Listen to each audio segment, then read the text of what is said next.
Gary Lineker took to Twitter today and wrote about folk who constantly tell fibs less than an hour after Boris Johnson's legal defense over Partygate was published. The former Prime Minister insisted in his written evidence to the inquiry that his denials over lockdown parties in Number 10 were made in good faith and based on what he honestly knew at the time. Taking to Twitter today, the Match of the Day host, 62, appeared to take a swipe at Mr. Johnson. He penned, "When folk constantly tell fibs, it's really difficult to know when they're telling the truth. I imagine it's even a challenge for themselves." Gary did not say who he was referring to, but many interpreted the post as an attack on Mr. Johnson. Some other users posted comical responses related to football, including whether the verdict by the Cross-Party Privileges Committee on whether Mr. Johnson lied to Parliament might go to VAR. Gary criticised Rishi Sunak's asylum policy, but returned to air following a boycott by Trop on-air talent at the broadcaster. He was taken off air after comparing the language used to launch a new government asylum seeker policy with 1930s Germany in a tweet. The sports pundit returned to his BBC slot on Saturday after his brief suspension. Last week the BBC's Director-General Tim Davie claimed that Lineker had agreed to abide by the corporation's editorial rules until a review of its social media guidelines was completed.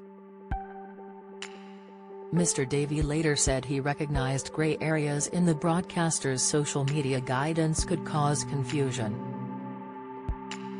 He has since announced an independent review of the guidelines, particularly for freelancers. Meanwhile, a 52-page dossier of the ex-PM's defence to claims he lied to Parliament with his Partygate denials has been published.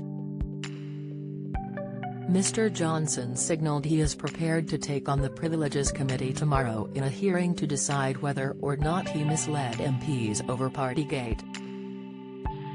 He said he looks forward very much to tomorrow's 4-hour session.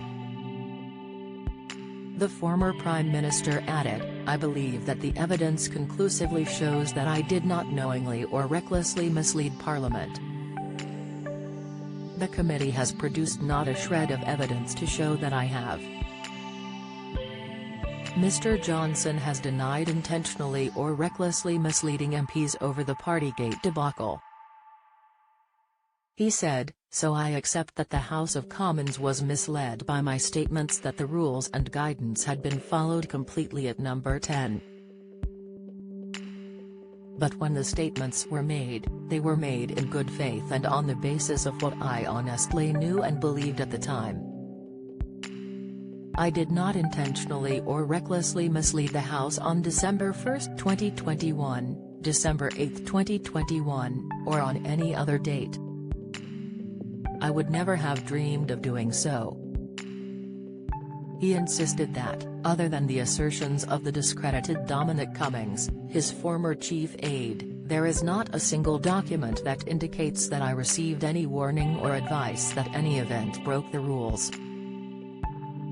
He urged the committee not to treat Mr. Cummings as a credible witness because of his animosity towards me.